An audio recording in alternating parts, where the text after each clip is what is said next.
औज़ुबिल्लाहिमिनश्शैतानिर्रजीम बिस्मिल्लाहिर्रहमानिर्रहीम अस्सलाम वालेकुम। बच्चों मैं उम्मीद कर रहा हूँ कि आप सब खैरियत से और आप सबको वेलकम एक मरतबा फिर second year biology revision classes में। स्टूडेंट्स हमने पिछले वीडियो लेक्चर्स में चैप्टर नंबर 4 तक डिस्कस किया था और आज के इस वीडियो लेक्चर में हम डिस्कस करने जा रहे हैं second year biology chapter number 5। पहला सवाल है बेटा हमारे पास, in bryophytes growth takes place at apices lateral region throughout the body और all of them are correct. हम पेज नंबर्स पे चले जाते हैं बेटा ताकि हम ये भी समझ सकें कि बुक रीडिंग करने के बाद एमसीक्यूज किस तरह से पूछे जाते हैं। आइए हम चलते हैं पेज नंबर 125 की तरफ। तो पेज 125 में देखो एक लाइन लिखी हुई है यहाँ पर हमारे पास, in lower plants the entire body may be capable of growth, in higher plants however growth is confined to certain region called as the growing points, these regions are called as meristems.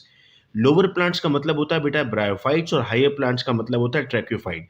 यानी जब आप book read करते हो तो उसमें कहता तो lower point है लेकिन मतलब क्या है, ब्रायोफाइट है। तो एमसीक्यू में उसने आपसे ब्रायोफाइट के नाम से पूछ लिया। अब अगर एमसीक्यूज की तरफ दोबारा हम चलते हैं तो आप देख सकते हैं कि ऑप्शन नंबर सी हमारे पास इस सवाल का सही जवाब हो गया। अगला, cell which are capable of cell division. अभी हमने पढ़ा कि सर जो सेल डिवीजन कर सकते हैं वो मेरिस्टेमेटिक सेल्स हैं, तो ऑप्शन नंबर बी हमारे पास इसका सही जवाब हो गया। दो लाइन से आपने देखा बेटा कि आपको दो डिफरेंट एमसीक्यूज मिल गए। नेक्स्ट एमसीक्यू की तरफ बढ़ते हैं।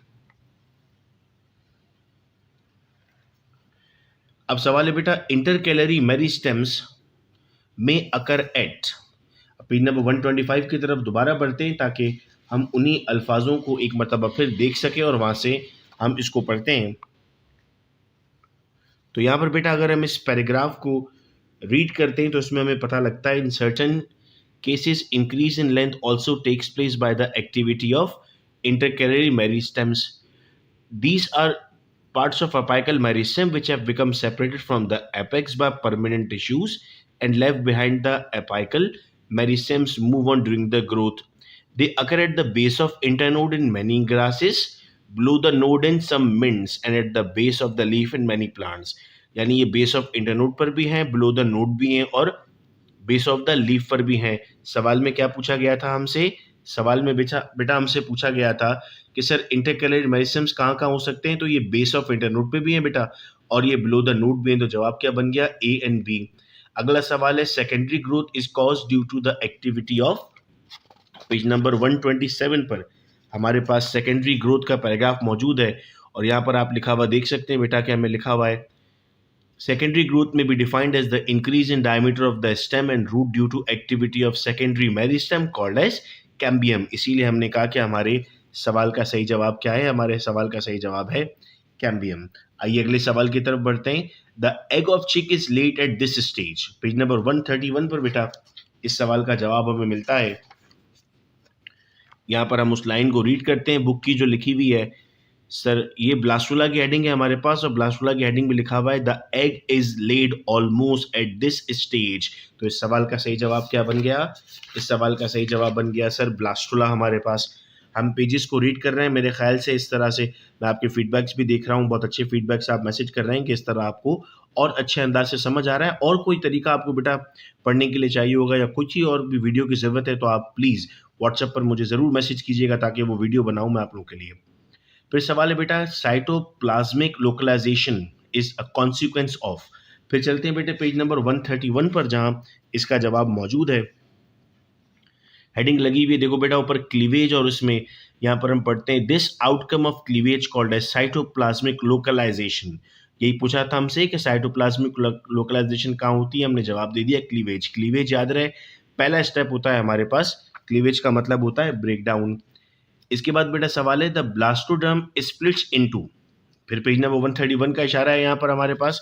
आइए पेज नंबर 131 पर चलते हैं और यहाँ पर हम देखें, रीड करते हैं ब्लास्टुला को। तो लिखा हुआ है, it is the embryonic stage which contain a fluid filled cavity, the segmentation cavity और द ब्लास्टोसील।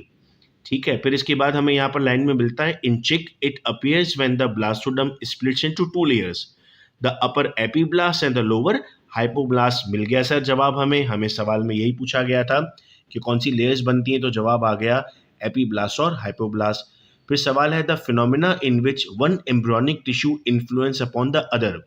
ऐसा फिनोमिना जिसमें एक टिश्यू दूसरे को इन्फ्लुएंस कर रहा है। पेज नंबर 135 की तरफ बेटा अगर हम बढ़ते हैं तो हमें इस सवाल का जवाब मिलेगा। यहां पर देखिएगा बेटा,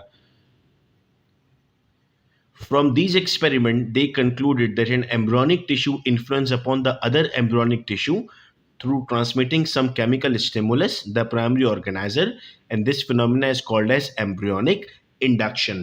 तो आप देख रहे हैं कि किस तरह से आपको सवाल पूछा जाता है और किस तरह आपको जवाब देना होता है। लाजिम नहीं कि ये वाले एमसीक्यूज आएंगे और आंसर जानना भी मकसद नहीं हमारा, हम तो बुक की लाइंस को रीड करना बेटा सीख रहे हैं। फिर इसके बाद है nerve cord is form by, page number 133 पर हमारे पास का जवाब मौजूद है कि नर्व कॉर्ड हमारे पास क्वेश्चन दिया हुआ है कि किससे बनती है नर्व कॉर्ड। आइए देखते हैं। तो बेटा यहाँ पर हमारे पास मेसोडर्म फॉर्मेशन में अगर हम यहाँ पर देखते हैं, लास्ट हेडिंग हमारे पास मेसोडर्म फॉर्मेशन आती है और मेसोडर्म में हमारे पास नोटोकॉर्ड और न्यूरलेशन का फेज आ रहा होता है। तो हम कहते हैं सर नर्व कॉर्ड हमारे पास पहली मर्तबा बनती है मेसोडर्म में। फिर नेक्स्ट सवाल है नोटोकॉर्ड डेवलप्स फ्रॉम। इसके बाद फिर आपने यहाँ पर देखा कि सर जब न्यूरलेशन हो रही है तो एक्टोडर्म फॉर्मेशन हमारे पास स्टार्ट हुआ है। तो जो आपके पास ये लेयर बनती है वो कहाँ बन रही है, वो एक्टोडर्म पर बन रही है। फिर नेक्स्ट क्वेश्चन है बेटा किडनी डेवलप्स फ्रॉम। अब डायरेक्टली ये सवाल बुक में मौजूद नहीं है, लेकिन जब भी टीचर आपको पढ़ा रहे होते हैं तो उस वक्त आपको वो जरूर बताते हैं कि ऑर्गन्स कैसे बने। अगर आपको याद हो तो 2000 पेपर में ये पूछा गया था हार्ट कैसे डेवलप होता है, उसकी वीडियो भी इसी यूट्यूब चैनल पर मौजूद है। तो पास पेपर में इस तरह के सवाल मौजूद होते हैं और इस तरह की वीडियो से आपको चीजें याद रह जाती हैं। अगला और आखिरी सवाल है which of the following is the correct order.